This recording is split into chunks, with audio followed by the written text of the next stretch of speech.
السلام علیکم ورحمۃ اللہ وبرکاتہ۔ اردو زبان کی دوسری کتاب سے سبق نمبر 23، ایک جگنو اور بچہ۔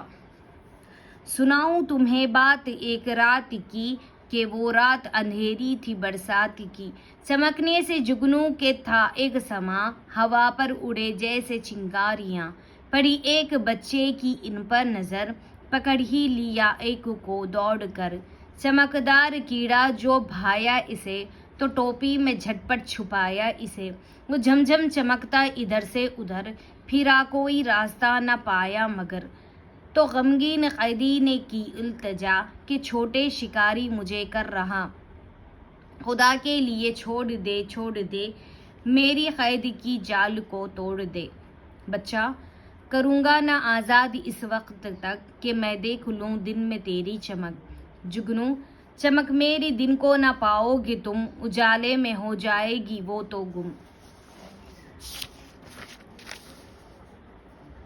بچہ، ارے چھوٹے کیڑے نہ دم دے مجھے، کہ ہے واقفیت ابھی کم مجھے، اجالے میں دن کے کھلے گا یہ حال، کہ اتنے سے کیڑے میں کیا ہے کمال، دھواں ہے نہ شعلہ نہ گرمی نہ آنچ، چمکنے کی تیری کروں گا میں جانچ۔ جگنو، یہ قدرت کی کاریگری ہے جناب، کہ ذرے کو چمکائے جو آفتاب، مجھے دی ہے اس واسطے یہ چمک، کہ تم دیکھ کر مجھ کو جاؤ ٹھٹک، نہ الٹ پنے سے کرو پائمال، سنبھل کر چلو آدمی کی سی چال۔ یاد کرو ہجو معنی، التجا یعنی گزارش، واقفیت یعنی آگاہی جانکاری، آزادی بری، پائمال یعنی برباد۔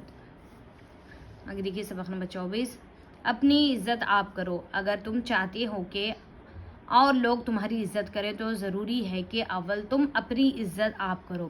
اس بات سے تم کو تعجب ہوگا کہ آپ اپنی عزت کیوں کریں؟ کیا اپنے آپ کو اوروں سے بڑا سمجھے، دوسروں کو حقیر جانے؟ نہیں، یہ تو نہایت غرور کی بات ہے، ایسی بری صلاح ہم تم کو ہرگز نہ دوں گا۔ تم اپنی عزت آپ کرو، اس بات کے کہنے سے میری مراد یہ ہے کہ تم کسی کے ساتھ ایسا برا سلوک نہ کرو جو وہ تم کو بے عزت سمجھے یا تمہاری بے عزتی کا ارادہ کرے۔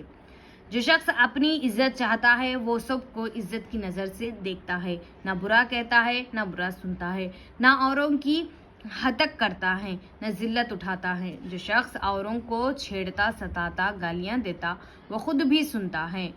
بدذات آدمی کی ہر بات کا ہرگز جواب نہ دو، نہ اس کے پاس بیٹھو، ایسے شریروں کی صحبت تم کو بھی کمینہ پن کی باتیں سکھا دے گی، پھر کوئی تمہاری عزت نہ کرے گا۔